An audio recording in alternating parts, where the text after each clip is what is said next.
To see so many of you attending this second online webinar of the Place Out project.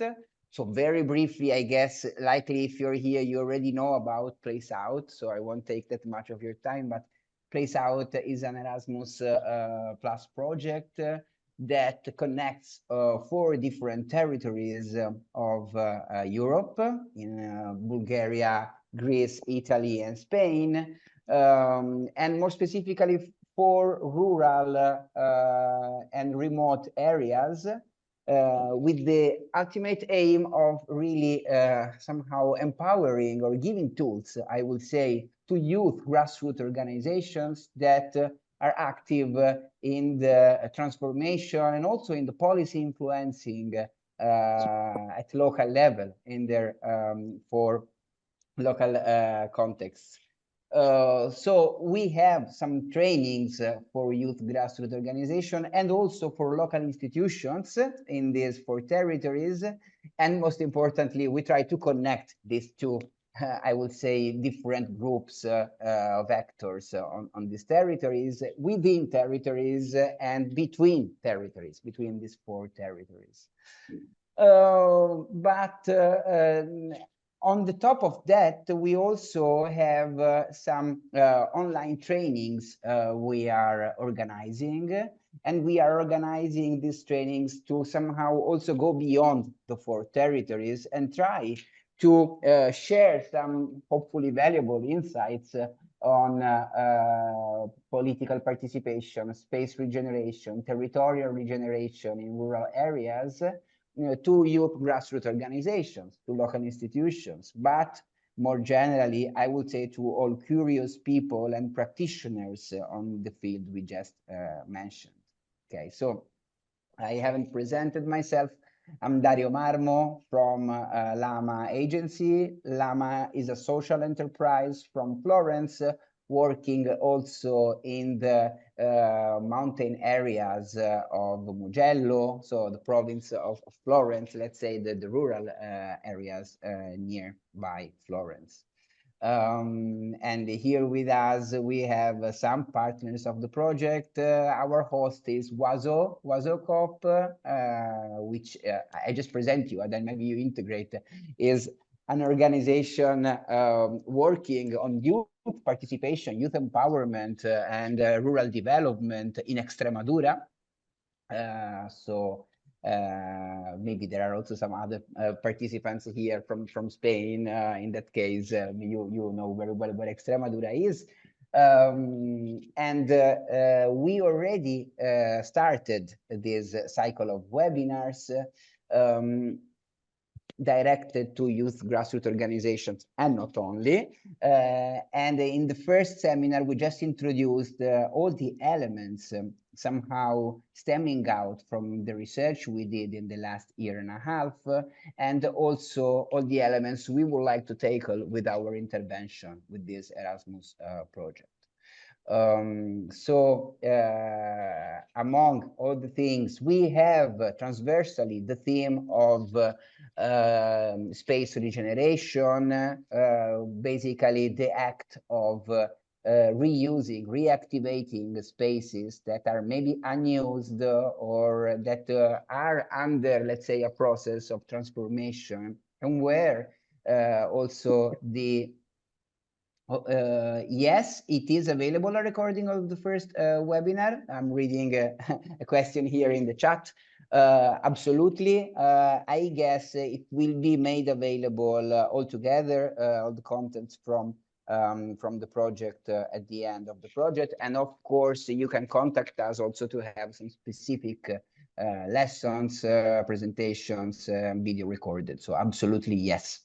In that case, just contact WASO or anyway the account organizing the webinar, and you'll have more information, more recordings and presentations, also from other lessons you haven't had the possibility to attend.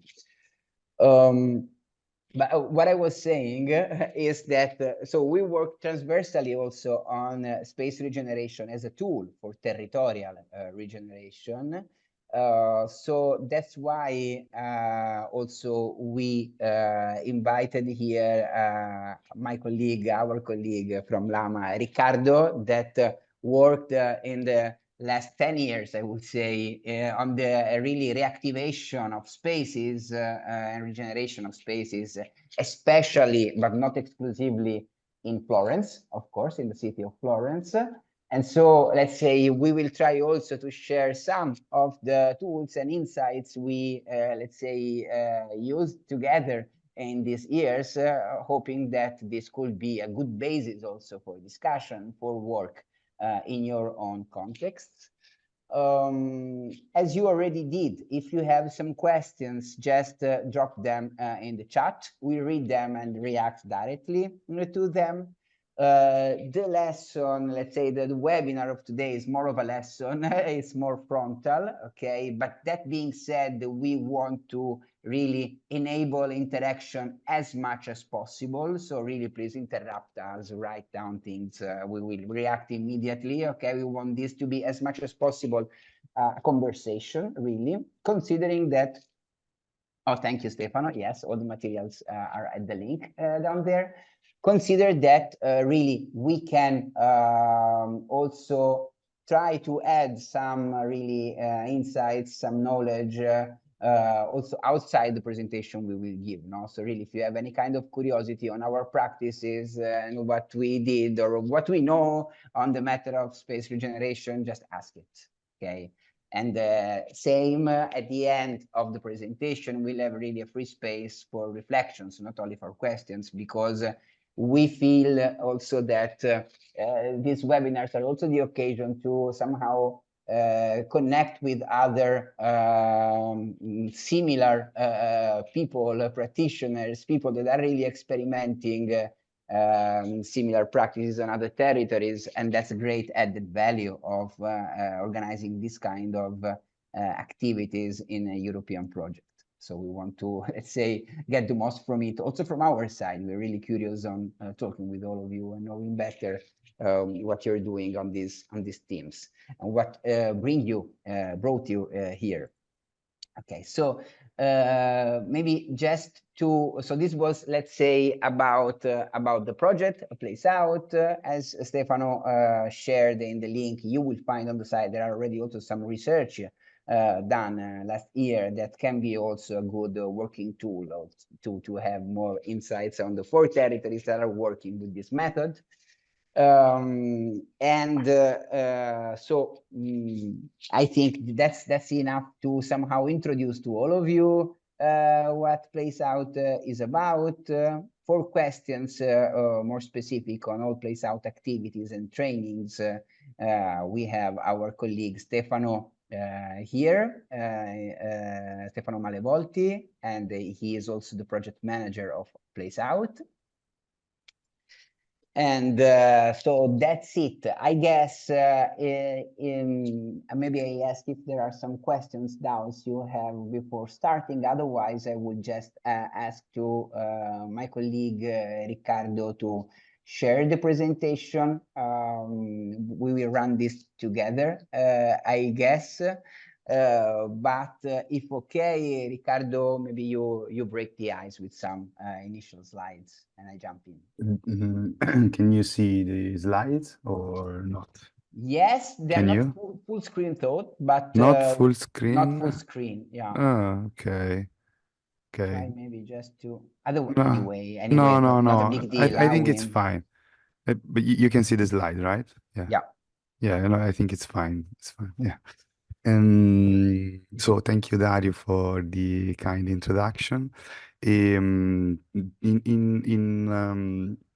Say assembling today's presentation with Dario, we're asking ourselves how can we actually share the experience of Lama and also the work that we did yes in the past 10 years together. We tried to share some thoughts, some tools, and really, as Dario was saying, feel free to to jump in or interact, because it's really a stream that we are presenting now. It's somehow a way of sharing what happened when we face a challenge, and where we are exploring innovative ways or solution for spaces, communities, and services. So, who are we? Dario already presented himself briefly. I would say some word about me. So my name is Riccardo, as already said, and I work with Llama for the past 15 years, both in Italy and other places around the world. I had the pleasure of meeting Wazo a few years back, when I was the director of Impact Hub Florence, and Andrea and Marta were visiting Impact Hub Florence. So I would like to start from there. In 2013, Lama decided to open and to start the Impact Hub in Florence. That was the one of the first co-working spaces in the city, and for that, let's say, work, we decided to start doing some of the let's say activities that were known and shared in the Impact Hub network, but maybe we weren't already using. So we did a lot of work with the local community, gathering them not only around the place, but also around the idea of a sorry. Bye. Okay. Not only around the idea of a space, so the co-working space, but also around services, and around the possibility and the opportunity to create something for them which was meaningful, not only for their daily lives or work, but also for the community and the city as a whole.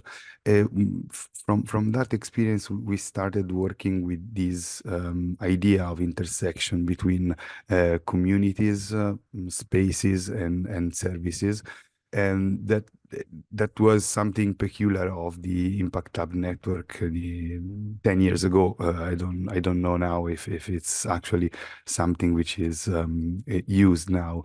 But for us, it was really interesting as a perspective, and then we started to use this approach of mixing the needs of the communities with the spaces that we found, and the services that were needed. So we decided to start from, besides that, with Llama, we did a lot of other things concerning space and city regeneration, temporary uses, but this is not the topic of today's presentation.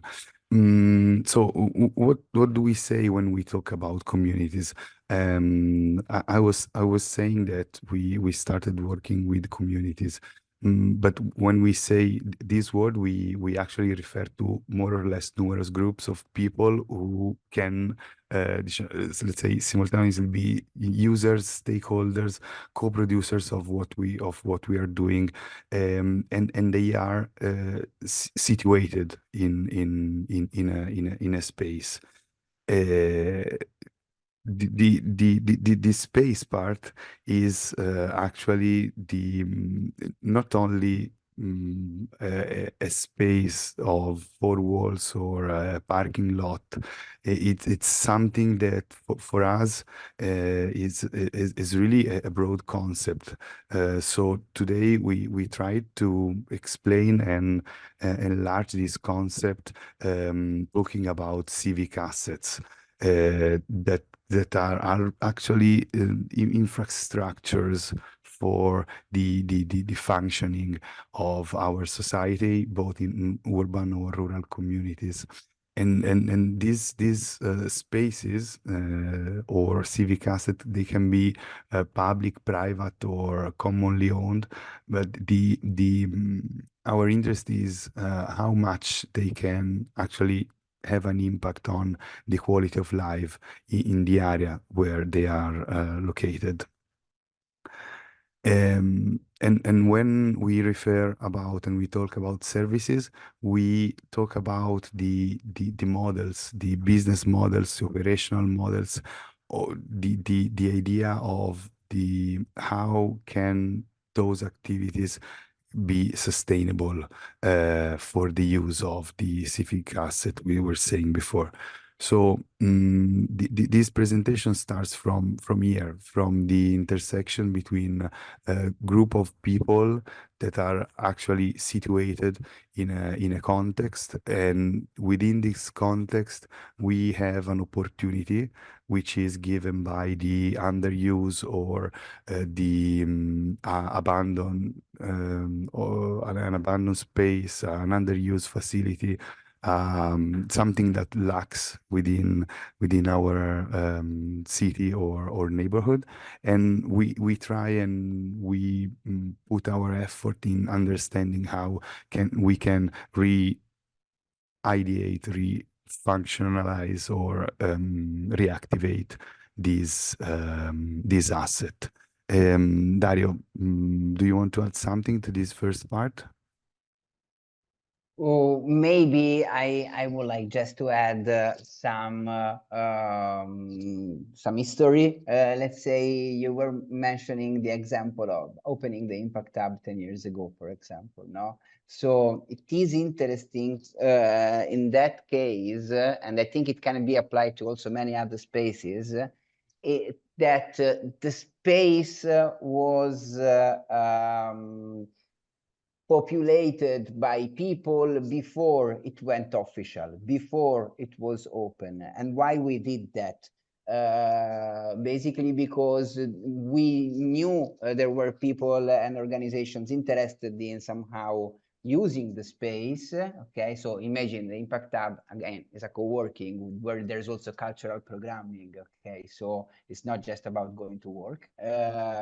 And there was somehow a buffering period, okay, a waiting period where the early functions and cultural programs of the space were ideated together with its first users. Okay, so I think this also applies to the let's say the point about services, space, and communities that Riccardo was talking about before.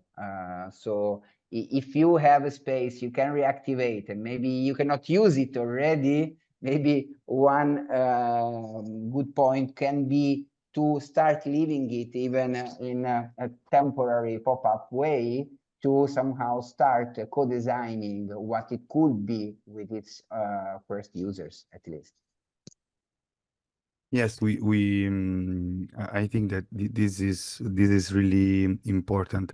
So the idea is that we start with what we get. So the most important part of this cycle that we were talking about. So how do we engage situated communities, understanding what kind of services we can build together. Of course, it took a lot of prototyping, possibly in the leanest way possible. So it is also about creating lean prototypes of what we have. Yeah, I think maybe it's really important to share also that when it comes to creating a space, the space sometimes is the last thing that arrives. So way before the space, that there is the interaction with people.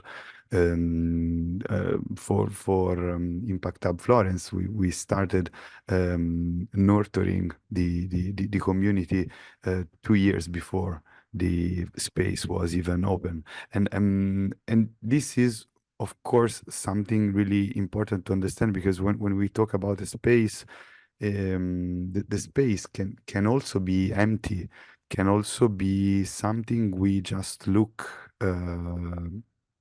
for, something we go visiting, something we show our friends. The idea of a space is not always linked to the idea of using that space, because maybe it's so abandoned that it is actually you cannot enter it, it's dangerous. But the power of engaging people and bringing them close to what you find is really important to reactivate. It is part of the process itself. So what is that drive us in this research? So for saying, I think this is I hope this is interesting also for the different place out projects. So um, uh, how do we start something? And this is quite obvious maybe, but we always start from listening, observing, or studying. So it's not really about, as I was saying, do we start from an existing space? Do we start from an existing community? Do we start from a service that we want to provide to the people, to the neighborhood, to the territory? It doesn't actually matter. The idea is that you always need to iterate, and you need to be uh, conscious of why you are starting something, because maybe the idea, the need can emerge from listening. So you listen to the needs of a community. Maybe you listen to that need from a study or an ethnographic or social investigation, a participatory project, or or you just manifest it because you are part of that community, and so you feel that this is something emerging from your experience or day-to-day experience. It can start from the observation. So as I was saying before, an abandoned space, something you can help yourself in saying, I need to change that place. I really need to identify a solution to reactivate that space, because it's unbearable. I cannot feel or leave that space as it is. So I mean, maybe you can change the landscape of your neighborhood, of your city. um, or it can emerge from studying. So I read a study. I followed some marketing or market studies, demographic surveys, a study about water or air quality, and I decide that this is the opportunity I want to start from. So just go back from the beginning. We were saying, when you start, you need to have a community, or you need to have a space, or you need to have a service you want to iterate on. uh, when you do that, you need to try to connect these three different bubbles: the community bubble, the space bubble, and the service bubble, as they can really interact. There is no correct entry point, but the beginning of this process can begin from listening, from observing, or from studying the context of your community, of your neighborhood, or of your town. Dario, are we okay so far? Absolutely, absolutely, yes. On these aspects, just go on, because I think it's very interesting. I don't want to break the flow. Okay. So we were saying we listen, we observe, we study. What? So what is our leverage point? Where do we start? Where do we find this leverage so we can change the things that are around us? Um, we were at the beginning. I said that for us, spaces are not just place where we are situated, but we try to find a broader perspective. So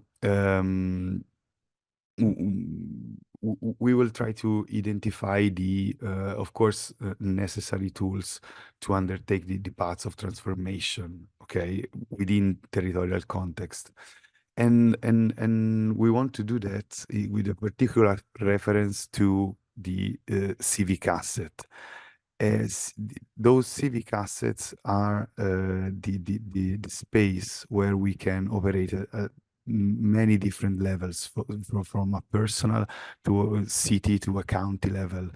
And we need to look around us to find what is not actually perfectly working, because maybe that's the place where there is a failure, a market failure, a public failure, and that's where the social innovation intervenes. So when things are not working because they cannot really work well on the market, because the state is not able to actually make them work, and that's where we start working.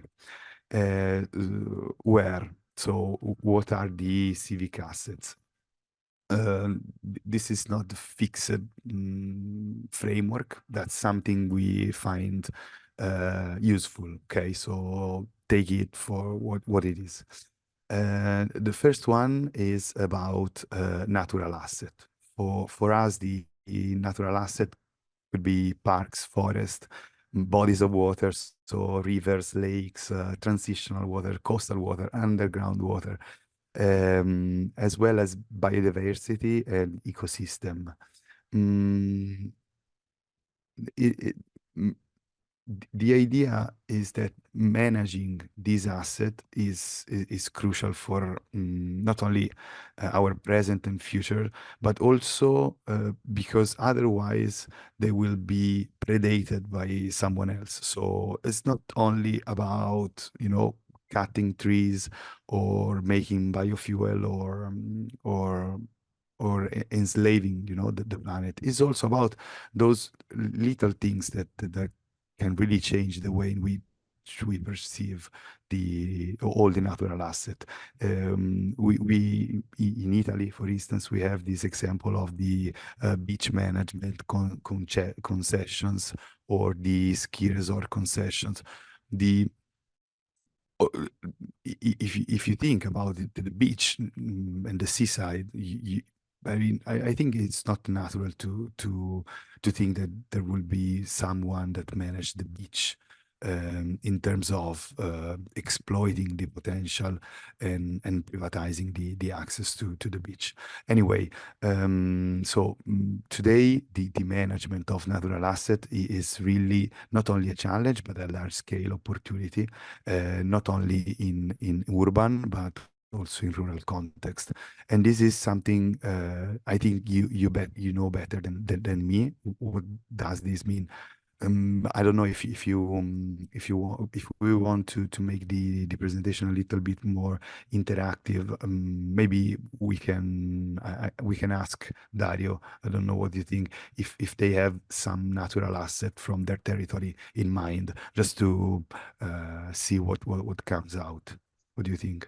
Absolutely, absolutely. Let's also try to see some examples. So let's say we are talking about those shared resources, shared infrastructures that might be both soft and hard. Okay, so it can be physical spaces, it can be non-physical elements. Okay, that somehow contribute to the way people connect with one another. They solve common problems. They engage in public life, they live public life, and natural assets are maybe the most known for that. No, so we're talking about parks, we're talking about green and blue infrastructure in the city that also has social value and not only an environmental one, which might be the most obvious.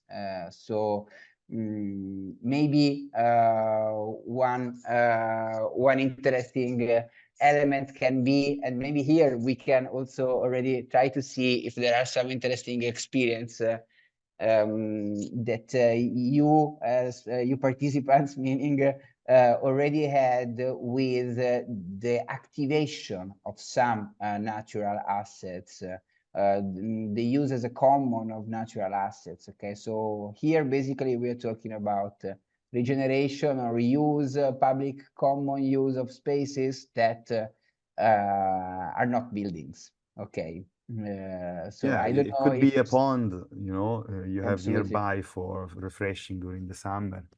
Could be, yes, a stable. No, not a stable. Stable is a big, Stable is it's a big, it's that was actually a a bad big. I was example. thinking about horses. Anyway, no, okay. We can go through the different civic assets and maybe we can And then maybe harvest we something yeah, exactly. at the end. Thank you. So again, distributed utilities. This is maybe it's maybe easier to understand. I mean, natural assets are easier as well. So this is about the infrastructures and services that can be distributed or decentralized within not only a city, it could be also a rural area. We're talking about like microgrids or waste management, treatment, or recycling areas like ecological island. Um, these are really important assets, and on the ecological part we have a good example in Tuscany, in Capannori, which actually builds an ecosystem around recycling and sustainability, using and putting value to the distributed utilities that the city can use. The urban asset. So again, billboard, lighting, road signage, urban furniture, and the building, our beloved building, schools, hospital, libraries, squares, pedestrian street. This is the most used asset for let's say designing the transition within the cities. It's also the topic that we talk about when we talk about urban regeneration, temporary uses, and so on. This is let's say the most famous of the civic assets. Mobility assets. Mobility assets, it's something at a city level, a large scale level, but also at the personal level. So it can be an electric scooter or electric bike, and all the services connected to mobility. So the bike sharing, electric vehicles, public transportation, streets as well, stations, bus stops. So everything that is connected to mobility, which can be used for our project or our intervention. It could be an urban asset, but it's not. It's a mobility asset. In Italy, we have all these abandoned train station because the idea of the railways in Italy was a grid, a very thin grid made of 100,000 of local stations that now are abandoned. And this is a mobility asset, which can be again used as a mobility asset for a mobility project, or it can be used elsewhere. Yeah. And also the communal assets, so those assets that are actually common, both on physical perspective, cultural perspective, intellectual perspective, and also, of course, the digital part. All these assets can be physical or digital.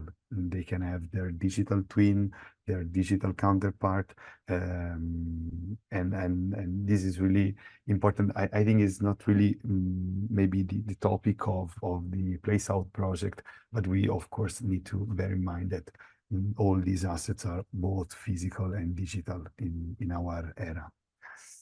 And maybe if I can, thanks, Yeah. Riccardo. No, I think this was good to somehow have an overview of all the kind of civic assets we can encounter.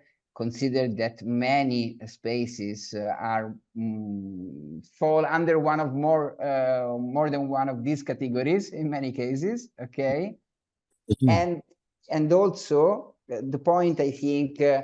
Why we are starting with by focusing on the concept of civic assets here is because when talking about spaces regeneration, especially in rural areas, we relate them to also a way to answer to those missed opportunities that some of these assets could give to everyone. So the example of the abandoned train station, no, for example, in rural areas, Riccardo, is very relevant, I think, to many other contexts. I remember that in Place Out, when mapping abandoned spaces, for example, in Extremadura, in Spain, many spaces were former rain stations. Okay, so why these are more interesting than a private building? Maybe also a private building can be interesting, but the point is that was designed, that space, as something that was a civic asset, was designed to be a common somehow, or to be commonly used by everyone, at least, if not a common. Okay, so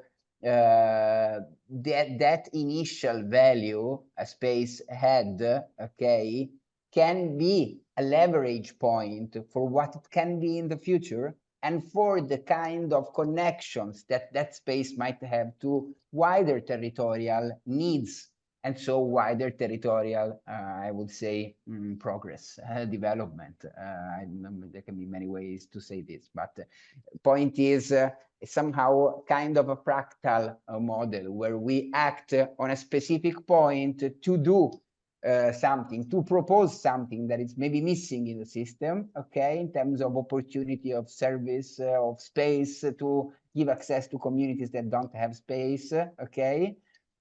And at the same time, by doing that, we reactivate a civic common, and maybe we answer to some civic common failures, okay, we somehow have in that territory. So again, talking about civic assets is not just somehow to give some even interesting theoretical frameworks to the debate, but it's really already an attempt to focus on some kind of specific spaces that come from an history and might go in the future to be again of civic value. Okay, so of course this is not a restrictive way of interpreting it, but it's just to say that in many cases civic assets are some of the best spaces to invest on, to have some territorial development dynamics, to enhance some of these dynamics. So sorry, Riccardo, that was maybe to be said before my it's slide, really but important. It's really important because this is a perspective that we are using not from so many time. So this is something new for us also, and we found out that this is so much inspiring for us when we look at the space to a space or a neighborhood or a system or a city infrastructure, or the connection between two cities, the city and the rural area itself. It's really interesting to look at the system. How was it designed? Why that place was meant to be there and to have that yes, that function. And this is really interesting for us. So looking let's look to the space, or to the challenges, or to the needs that we discover in with this perspective. Let's try to redesign and design what the civic asset of the future could be, and how could we manage them. So this is the idea of the perspective, so that we are actually acting and designing for the common good, or at least a shared one, you know.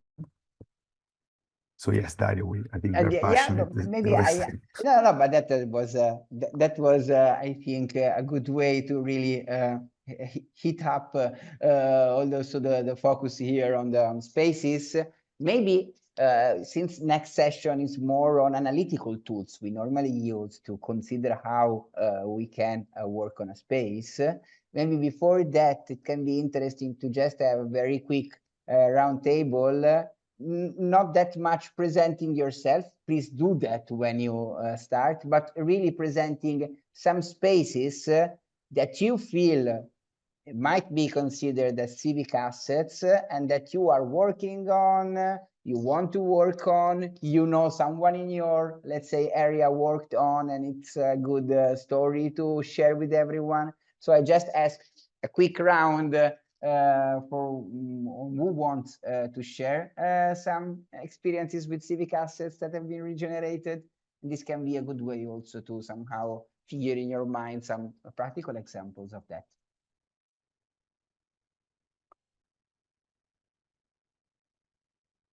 I don't know if there are some examples you want to share from your own territories.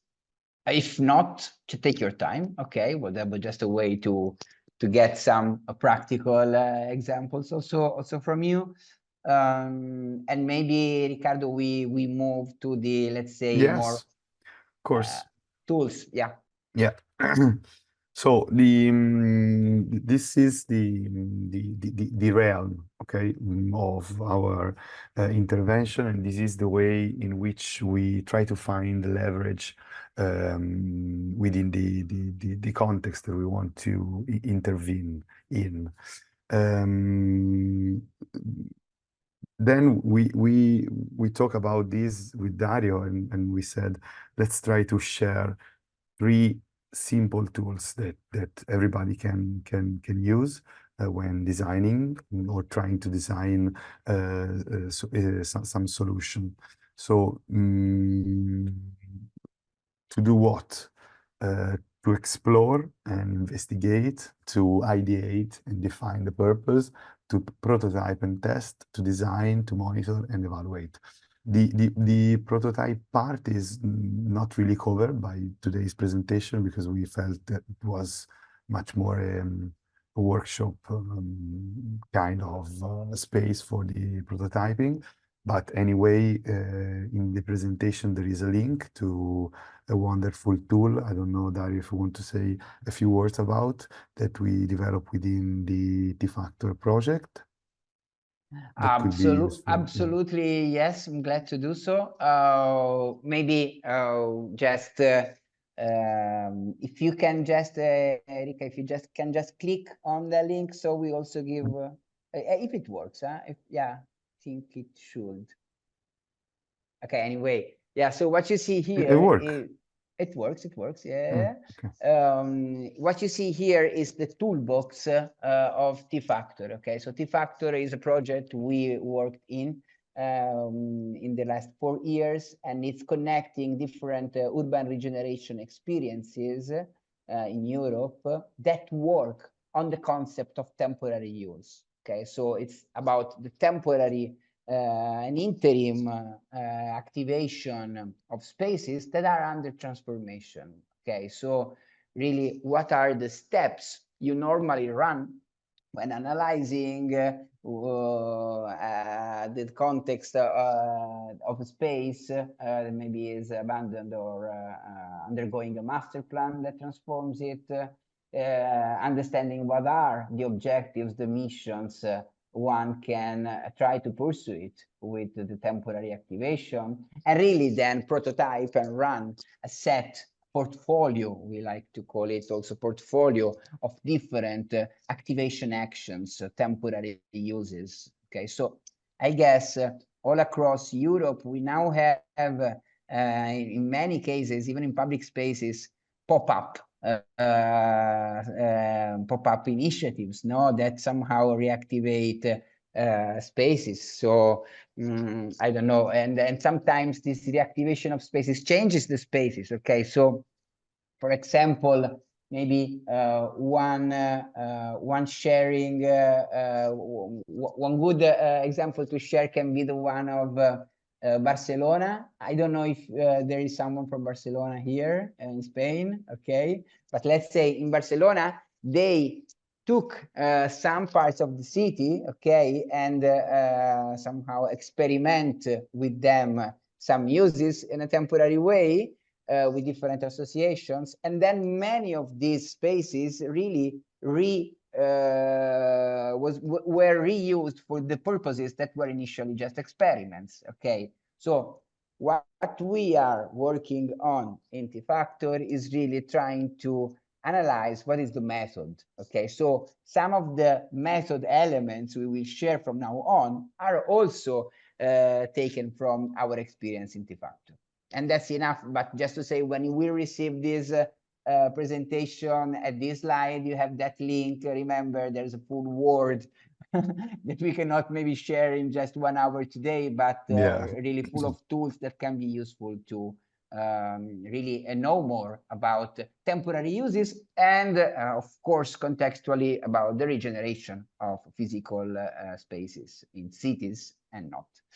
So yeah, very briefly, I was passing the baton to you. So the 4 steps we usually run are exploration of the space and its surrounding area and thematic that underlie that space, ideating the uses for that space and defining the purposes of these uses, prototyping, testing them, and then really design the final stable use of that experiment, and monitoring how it goes and evaluating what it achieves in terms of social aims and not only economic purposes. And then up to you, Riccardo, more specific detail on some tools to do so. Yes, so again, the idea was to start with a broader approach. So this idea of the civic asset, but then let's talk about a tool of exploration and investigation that is not ours. So this is not something we invented. It's something that Project for Public Spaces developed. But we think that it's really useful and interesting for us to understand the context. So also the space of intervention for us. So when Project for Public Spaces developed these tools, they were evaluating thousands of public spaces around the world, and they were asking, the Project for Public Spaces is an NGO from the US, which is working on public spaces and placemaking. But there is the website in the presentation. You can check them out. It's really an amazing, they are doing an amazing job. They were asking themselves how a place can be a successful place. Then we can argue about the idea of success, but this is really an interesting perspective. The first thing is that space needs to be accessible. The people needs to be engaged in activities there. The space needs to be comfortable and has a good image. And finally, it has to be a sociable place. They developed this diagram, which is really interesting and useful,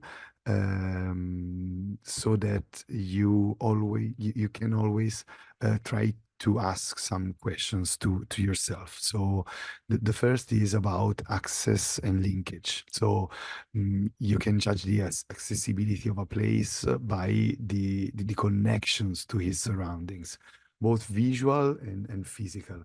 And a successful public space is easy to get there and to get through. So it needs to be visible from distance and also from up close.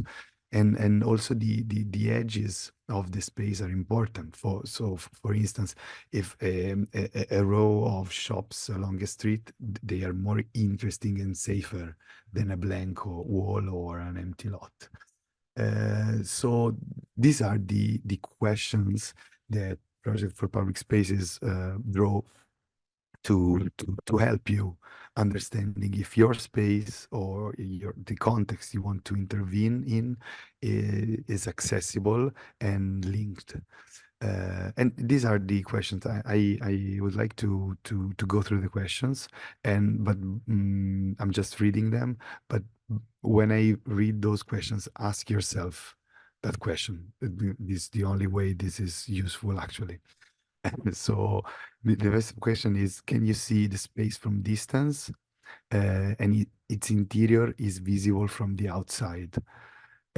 This idea of visibility is really important, is crucial, because otherwise you don't exist, or you are planning not to be seen, which is a completely different thing. But well, I don't know.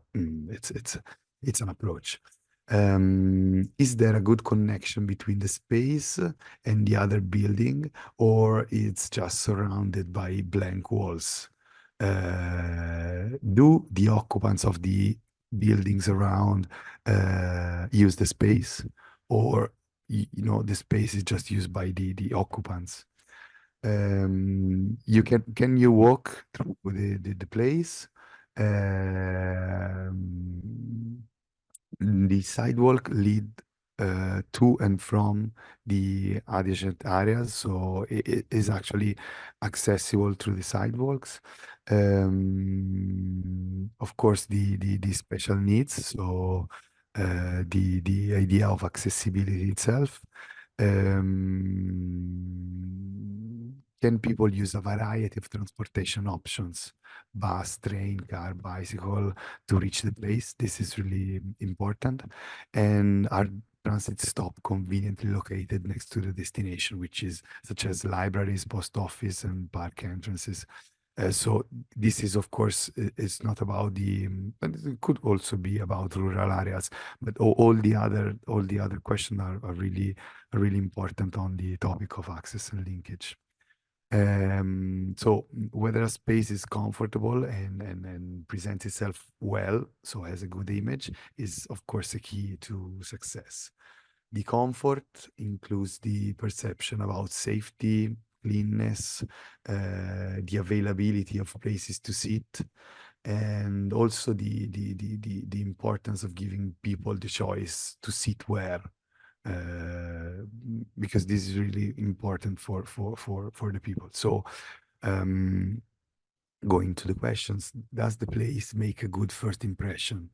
Also, this is also about cleanness. I know that maybe you can't always clean the place, or cleaning is heavy, but it's really important. It's really important.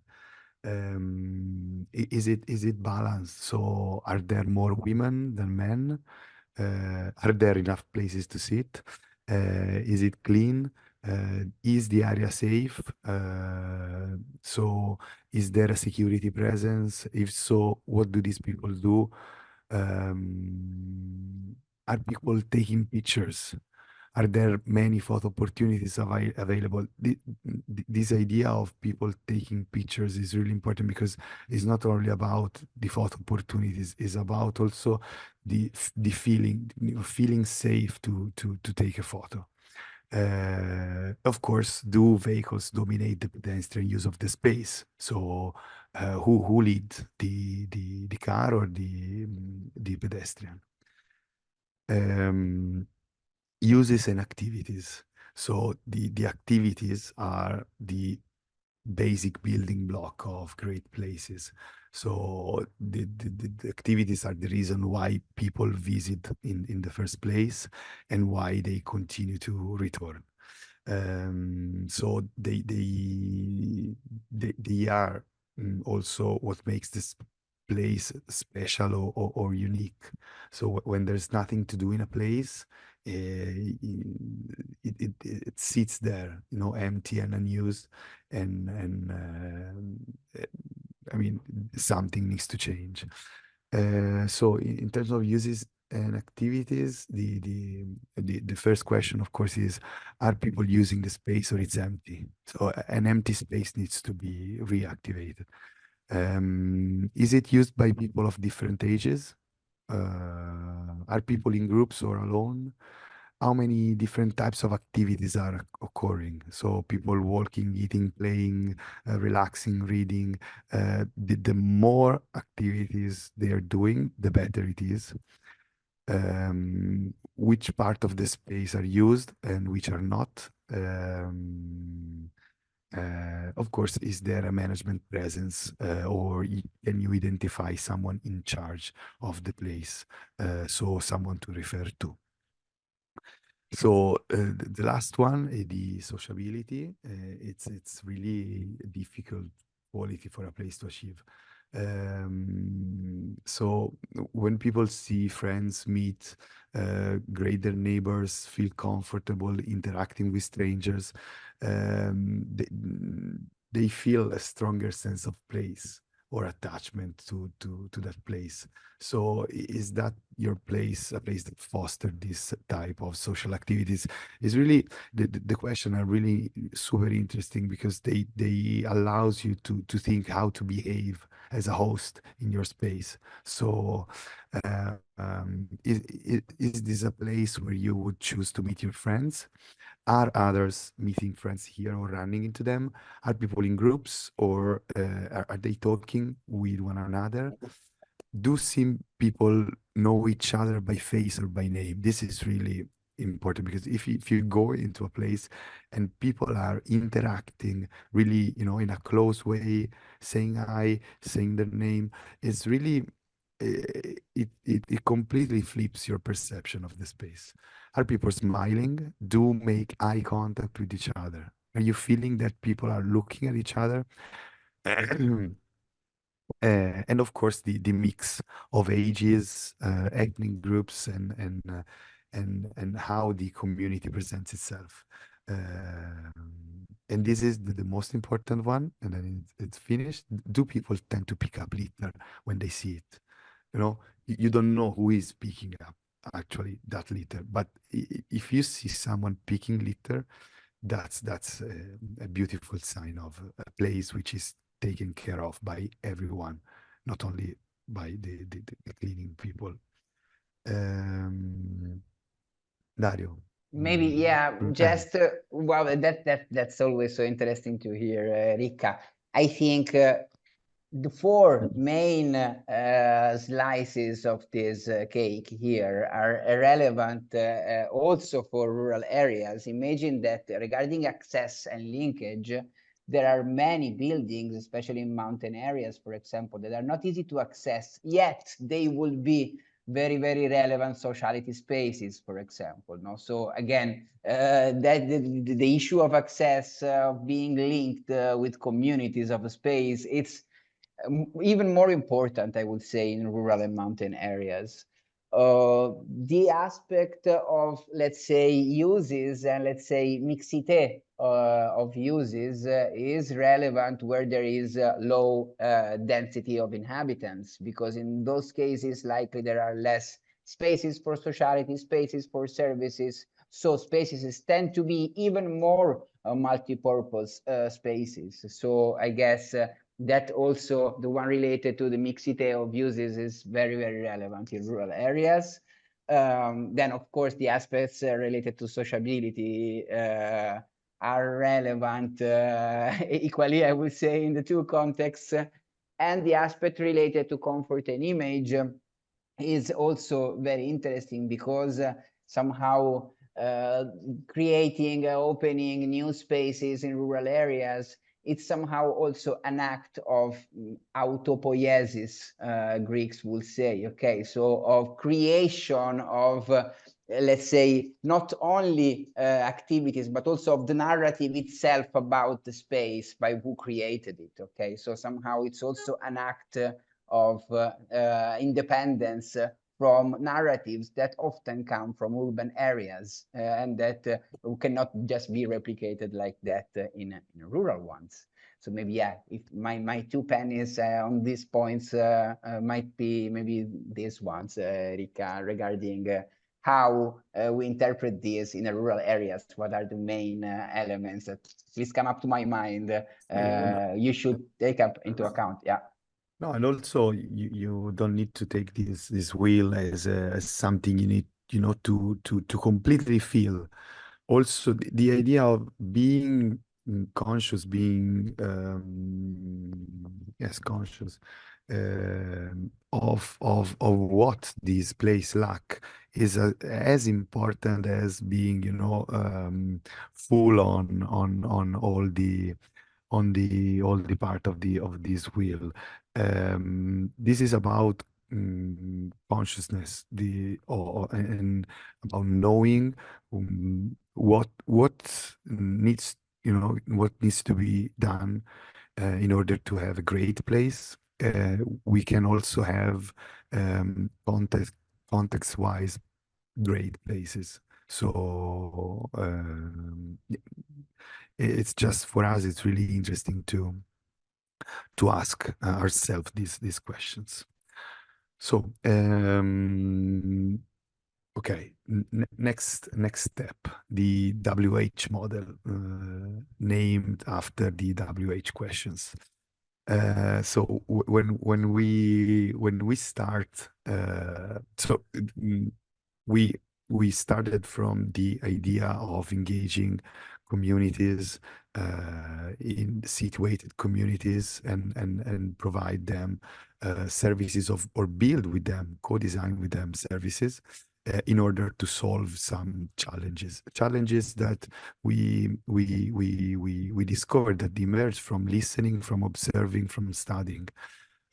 We tell ourselves that it's really important to find a leverage for acting in this direction, and we said that the civic assets, not only for their past or their present use, but also for the idea that they can give us in terms of common goods, are usually a good leverage. We said that when we situated, it's really important to have in mind what a great place needs to be great.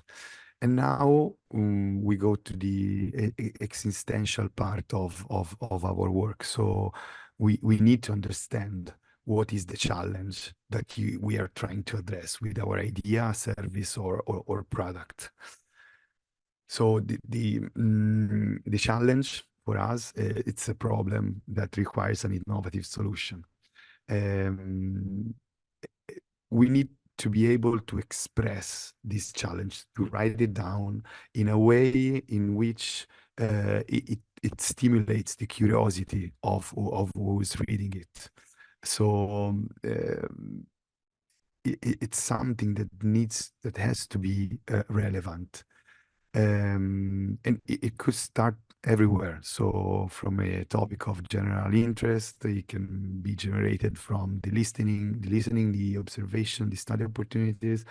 And it's really more effective if we are able to formulate it as a generative question. It's really hard to write down generative questions, but it's really important. So the idea is, how can we, and then we elaborate on that. So once the challenge under the form of a generative question is framed, we need to answer a series of key questions, which are really, silly. Why, what, where, how, and for whom. You cannot escape. I mean, this is like, the simpler it could be, to just have a conversation of 2 hours about this work. But at the end, these questions are the most important, the most difficult, but the, the most useful one. So you need to ask yourself why you're doing that, why you're trying to do that, what are you trying to do, where, how, and for whom. This is not like the right order. So if the why guides you because you have this strong drive, then you start from there because you're confident with asking yourself why. But this could be, you can enter wherever you want. So the place is the most important part. So let's start from where, and then iterate these questions always in the same sequence. So if you start from where, then ask yourself how, for whom, why, and then at the end what. Try to do this circle. Here, we took an example. It's a start cooperative startup that was incubated in one of the incubation program of Impact Hub in Florence. The name is Biclo. And I mean, I did the work for them. I didn't ask them to like write everything down, but I think that was a good example. So, how can we transform the way we move around the city to create a more livable, safe, and sustainable urban environments? So they are actually they are building these biclostazioni, which are like charging and safe space for electric bike and scooters. But the challenge they are facing is needs to be, broader, needs to give the sense of the change that they want, to achieve through this venture, this service, this idea. Why? The why is not because we want to sell bike all over the city. Reducing the use of cars and motorcycle decreases traffic, improves air quality, and reduces CO2 emissions, noise, and pollution. So, we want to contribute to the fight against climate change and improve public health. Again, this why is super broad. It's not really, fitted into the model, and it helps us understanding how they're going to face the challenge. What and here, it comes the service by implementing a network of bicostazioni accessible through an app which offer a secure, covered, and video monitored parking for bikes and scooters, equipped with charging outlets for electric vehicles and maintenance kit. This is the only place within this small model where you actually understand what are they doing.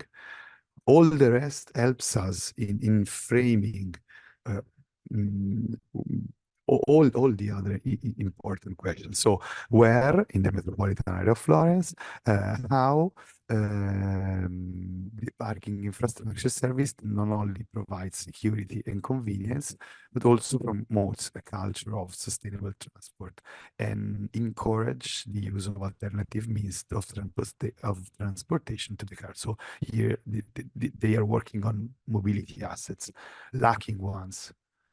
So they found that within the mobility framework of a city, there was a problem, a missing spot, something that was not provided by nor the market nor the public. And for whom, again, and you find out who is going to use this service, which is also important for all the business modeling exercising we need to do. Dario, did I miss something on this part? Absolutely not. Absolutely not. I guess maybe Riccardo, if okay, I will take some moments to start harvesting some questions and also reacting to some of the interesting comments that have been done in the Great. chat. Let's take a So look. I don't know if there are some, let's say, hot points you want to raise on what everything that has been shared till now.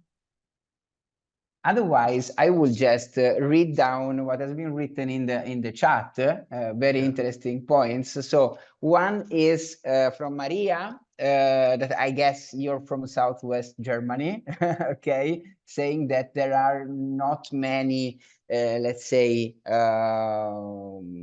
examples of civic commons that have been somehow activated for public uses recently, okay.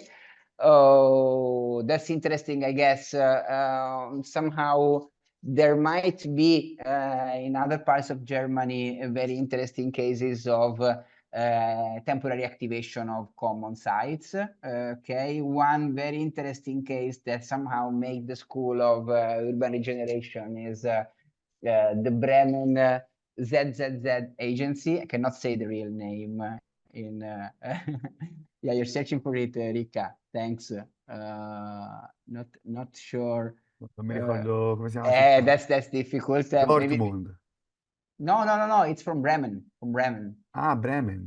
Yeah, and that was an agency that was in collaboration with here it is exactly in collaboration with the municipality. They mapped all those spaces that were underused or unused and somehow facilitated the interaction between local association, even groups of small local associations and the owners to reactivate them temporarily. Okay, so in that case, the civic common was really the network of spaces that were not used and that were available for association in the city. Now, so that's very interesting. I'm telling here to everyone, but more specifically to German-speaking people. Okay, because of course society is in German. Because that's a practice that might seem very recent. Instead, it has more than 10 years. Okay, it started at the end of the year zero. So it's very interesting because it's kind of a major example you can look at. Okay, from Germany, of course, I'm aware Bremen is not in the southwest. Okay, so it's not a perfect example, yet it can be a good reference to look at. Then there were some interesting comments. One was from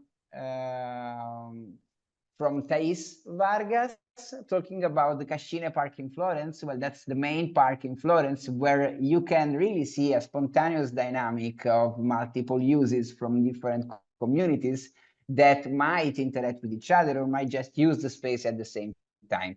This applies to many parks, I would say, across Europe, but Florence is kind of an interesting case because anyway, it's very spontaneous in the way also it's generated. So no, I think it's one thing that is really important. We need to really look closer. I mean, for the Cascine Park. Maybe there is the Peruvian community playing volleyball in the park. If you look really close, or maybe on Sundays or Saturdays, you can find people that are not from that community playing with them. Or if you find, I mean, it's really because I'm perfectly fine with the comment, but I really think that it's really important to take a closer look when the idea of these different tools of the wheel that the place diagram. It's really, there are a lot of things, and you need to really take a deeper look to understand and to see the different interactions between people. And also one thing of the Cascina Park is that is actually divided because you have at least 3 blocks where you can feel and perceive a completely different vibe, you know, of what that place is, how secure it is, and I mean how safe and what kind of sociability is in place. Yes, but anyway, it's a really interesting, yes, That was example. a good example, absolutely. And thank you also for, yeah, these further reflections. Then there is one last comment I would like to touch from Camilla Vignaduzzi, talking about the relevance of sociability in mountain areas. Okay, because of course the point is not sociability in one place, let's say in one village, but rather between places of the same area that might be culturally near, but also far, okay, depending really the dynamics of valleys, of mountains are very peculiar, no? And Camilla, regarding this point, I really invite you also to join our next webinar where we will really look at practical cases, okay, with presence. It will be a round table of practical cases of organizations that worked on rural regeneration, because they started from this, exactly from what you wrote down. Basically, what they did was starting creating some network. In many cases, they were event related, not only space related. It can be also related to maybe some events that start and then are over, or too many different events going all over the year. And these events were also a way not only to connect the community with externals, okay, so to attract somehow people to come in these areas, but also with near neighbors that somehow were having the same will of reactivating some dynamics, but maybe were feeling isolated. Okay, so I think this is really relevant. And really also all those experiences that somehow connect different communities in near villages are relevant because they create a system. They create new governance, even models for managing cultural proposals, services on a territory, and so on. And sociability, first of all, that's the base. So thank you for this. And please, if you can come next time, because there will be many examples exactly of how to do this, how some other organization did this. For sure, thank you. Thank you, thank you. And meanwhile, Thais Vargas agreed with you, Ricardo, in the chat. Okay, so yeah, good. You found the synthesis. Thanks for this. I will just go on and maybe collect some further feedbacks if there are in the next half an hour. Okay, so I will try to go quick, let's say, to our last tool. Okay, it's not exactly a tool the way you would find it in literature. Okay, that's a tool the way we used it. Okay, so I don't know, maybe it can be interesting, maybe for purists might be a little bit shaken up, but I hope it can be useful as an example. And it is about the theory of change, as you see from Dario, of course, this is a tool to help you design. This is not the academic lesson on theory of change. Yeah. Absolutely. Yeah, that was the premise. Thank you, Okay. Ricardo. No, Absolutely. it's really Absolutely. And let's say this is the theory of change, the way we used it in T-Factor. Okay, so again, in this project, working on temporary uses, on the activation of spaces under regeneration. So the point was really to explore the logic of an idea and try to connect it to wider missions and challenges that can be found locally. So if you start drafting down what you want to do with the space, try to work on these 5 dimensions you see here, okay? Identifying problems and opportunities. What are the desirable situations for the space and for the answer that the space can give to those problems and opportunities. And then try to define what are your innovation missions, meaning those key improvements that you want to reach, and then somehow what you want to achieve to contribute to the desirable situation.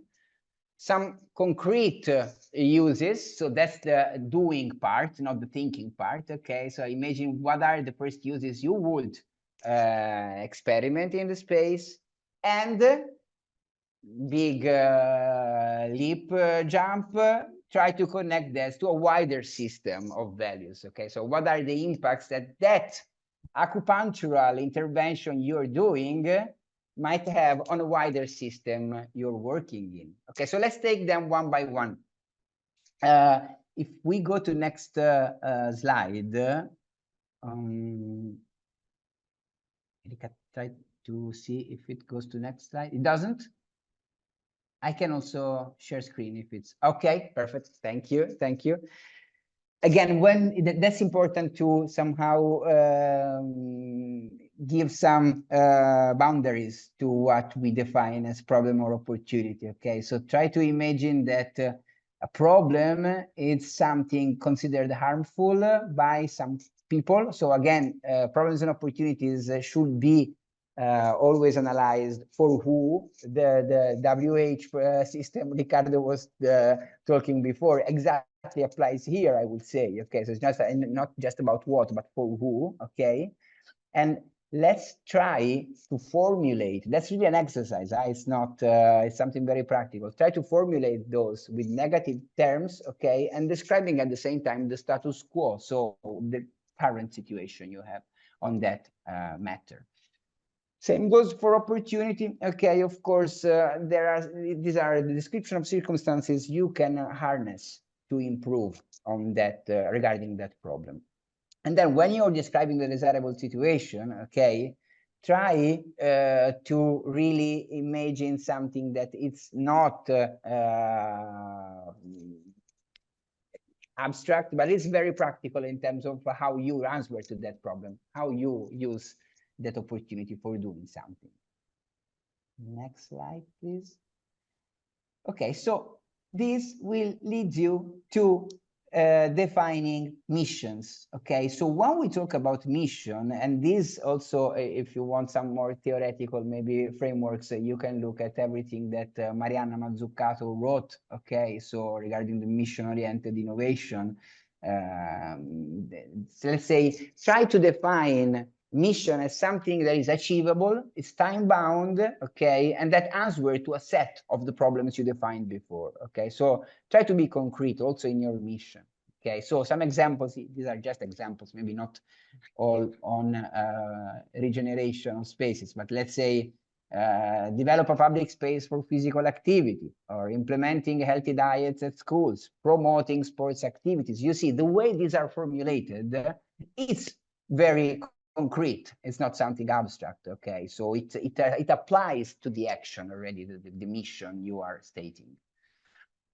Then you really go toward ideating some uses for the space, some activities for the space. This can be temporary or not. Okay, so of course in T-Factor we were focusing on the temporary ones, but it can also apply to something you just want to stably offer with the space and you're just starting up. So it can be, again, very concrete points like a community kitchen, okay, or some sports facilities, but can also be some programming, okay, or some activities that you somehow in a regular way offer with the space. And it can be some pop-up moment, like here the example is a green festival, I don't know, something that happens in some days and then it doesn't happen again, but it has been a way to somehow put a landmark on a theme and on the space itself. So this is a little bit little to see. I'm sorry about that, but you will receive slides. This is what you usually see when you search online for theory of change, which applies to what I'm saying, but that's just, I will say, a focus on really the point of identifying the activities. Okay, so imagine you identify the problem and your missions, okay?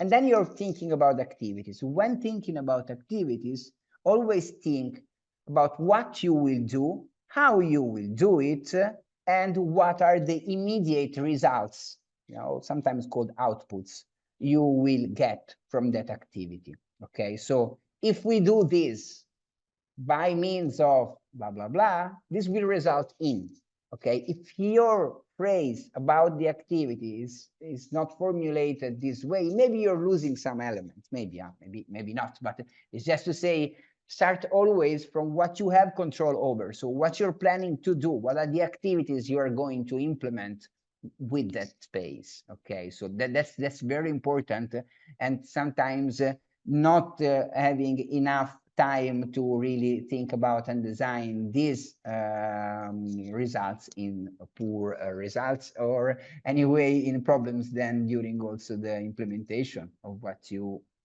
wanted to do and the achievement of what you wanted to obtain. So that's important. Please just one moment before. Okay, so imagine you have planned all of this, then you have somehow some hypotheses you can do on how that will affect the broader system. Okay, so on the so-called longer term outcomes that these activities might influence. Okay, and also, and this is very important also for sharing what that place is about, try to share the broader goal you want to contribute to with your action. So let's say, of course, when talking about what are the impact teams, this can be anything and nothing, okay? So I'm just sharing here an example of what, let's say, some impact teams can be if we're talking about a space, about regenerating a space, okay? So you have 6 macro teams here, you see them: health and well-being, placemaking, stimulating innovation in territories, building communities and sociability, growing prosperity, meaning economic growth and well-being, let's say, and sustainability, of course. And that's something maybe, Riccardo, we haven't talked that much about today, but when you reuse a space, usually you do that also with some side purposes, at least, related to sustainability. First of all, because you're not building new buildings. Secondly, because you can activate that space with, let's say, sustainable uses, okay? Not only in the way the building consume, but also in what the building, the space offers to outside. So the example of Capannori Reuse Center you were making some minutes ago was just perfect to describe that, for example. So if these 6 themes seem too vague to you, okay, let's go more in depth. Boom, it explodes in many different sub-dimensions that you see are already more practical. Okay, so this is just a list, but consider if you have a project and you're thinking about your project, what it is achieving, try to see where you would fit in here. And likely you'll see that you fit in more than one of these elements, and maybe you're answering to one or more of these more general impact themes. Okay, so this is an example. Again, you can find it on T-Factor, but it was just to share that, for example, if we take a reactivation of a space, we can, I don't know, somehow use it to stimulate local enterprising. At the same time, you can build a space where there is more social justice, because maybe some underprivileged association and companies might have access to the space, for example, and to its services. At the same time, you can promote sustainable practices. You can cultivate innovation in the space. I mean, these 6 impact teams usually are touched all together, or almost, okay? And that's very interesting, because somehow this can be a compass really to measure what you're doing and why. So you see, somehow what we did with this scheme was thinking about the problems, trying to transform them in missions you can manage. Imagine a set of activities to answer to those missions. Imagine what that results in, and then zoom out and see how it contributes to the wider system. Okay, so that's a way also of somehow having more self-awareness on what someone is doing when rehabilitating, regenerating a space. Next slide is just a graphic reinterpretation of what you just saw. Okay, just to say that they are all connected potentially. So yeah, nothing to add here. And let's say there are some conclusions that maybe we can share together, Riccardo. I say them and then maybe you jump on those. But the points I think we care about in our practice are that first of all, we always want, when regenerating a space, to understand how there can be some co-creation elements with the communities that will use the space, how the action itself of creating can start generating a participatory dynamic where there will really be new spaces to enable participation for citizens, first of all, and for local organizations. And bearing this in mind, it means also to try to understand what are the spaces for granting access to those that usually don't have access to spaces. Okay, so in some cases where there are public-led initiatives, that's easier. When there are private-led initiatives, there might be more challenges in somehow granting access to use to spaces to some organizations or some people that maybe cannot afford to rent that space, just an example. Okay, so of course it's always a matter of trying to understand to what extent that is doable and try to promote that as much as possible. So first of all, you reactivate a space, you try to give as much access as possible to the ones that usually won't have access to the space. A second point is that basically experimenting with temporary uses can be a way to prototype, okay, and to test on the ground what the space can be about, okay? And so somehow, in general, even if you don't imagine to have temporary uses, imagine to have some trialing periods, okay? So some moments where you test the assumptions, okay? So really the opening up the space before it's really open kind of thing, okay? That's kind of important. That will help you really somehow also shifting a little bit in what you're proposing. If you are the organizer of what happens in the space.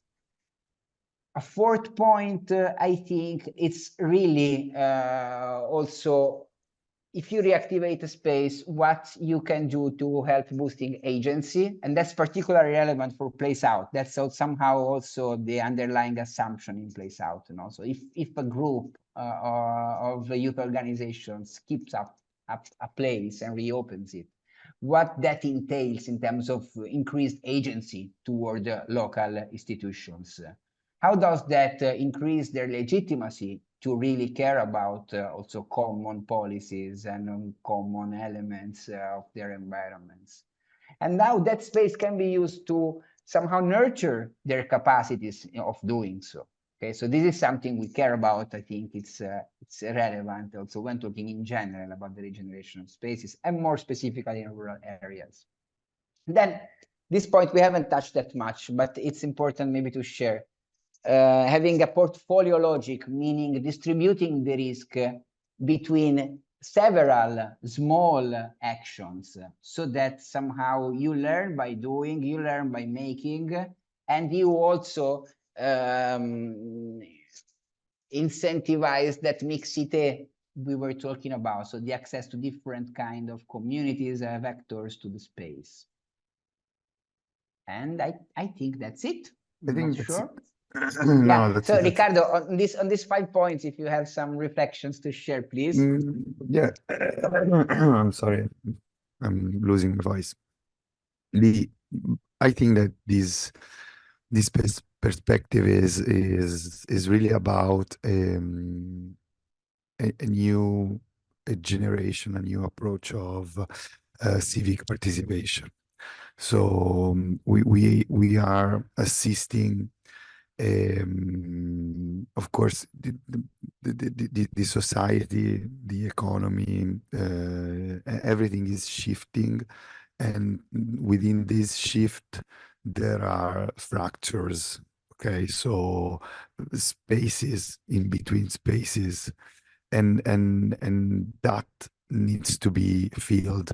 What we have seen also in the past years of the T-Factor projects, but all the other European projects, is that this is happening all over Europe, and not only way far Europe.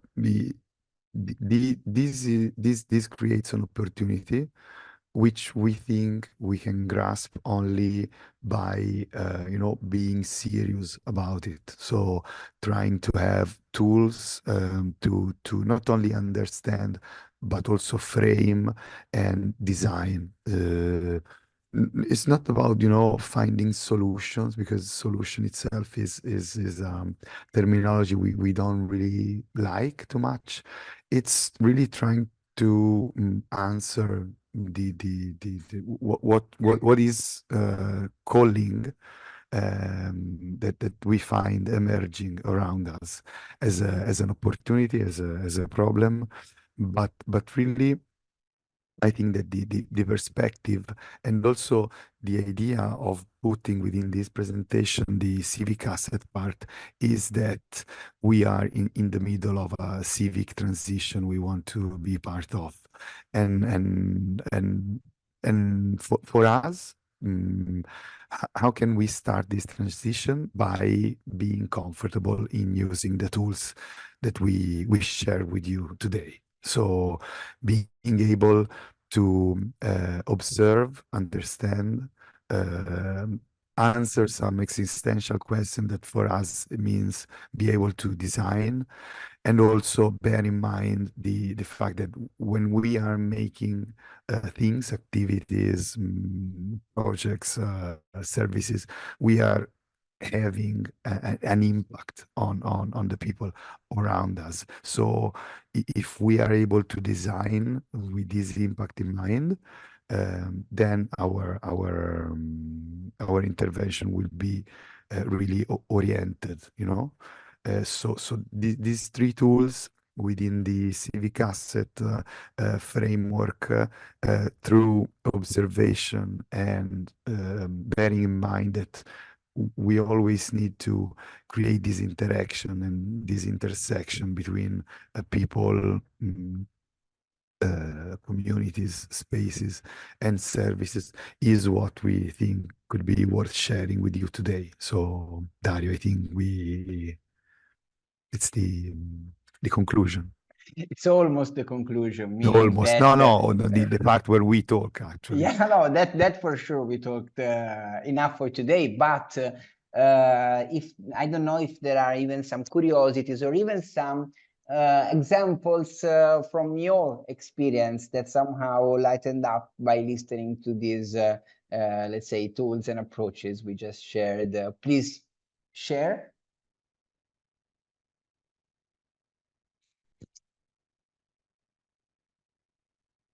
Okay, if not, which can also be the case, remember that you have our contacts, meaning writing to Place Out, we enter in direct contact with you. So even for one-to-one interaction and deepening down of some concepts or some cases, we are available. Okay. And most importantly, and that's last time I ask Erika, next slide, please. As I was saying before, in the next webinar, that will be exactly 1 week from now, we'll have, yeah, and Stefano just shared here in the chat the program of webinars. We'll have cases from Italia, Bulgaria, Spain, of rural regeneration efforts, let's say, and initiatives. So I guess if you were interested in talking about the regeneration of space with us today, you likely be interested also in those practical regeneration experiences in rural areas that will be shared next time. So I thank you for everything here. Yeah, thank you, Stefano. It's where you can register for next webinar if you haven't done already. And I will be in next webinar, let's say, as a moderator of these different cases. Riccardo won't, but again, please write us and we'll answer. So you're in contact with him too. I see a comment from Camilla. Oh, thank you, Camilla. That's heartwarming. Thanks a lot. And of course, really, next time we also promise it will be more interactive because it will be a round table and not a frontal presentation. So please stay tuned. And yeah, so thanks again. And really, you will receive all materials, as I said at the beginning, including the recording. So that's it. Hope it was interesting. I don't know, Stefano, if you want to say some final words or...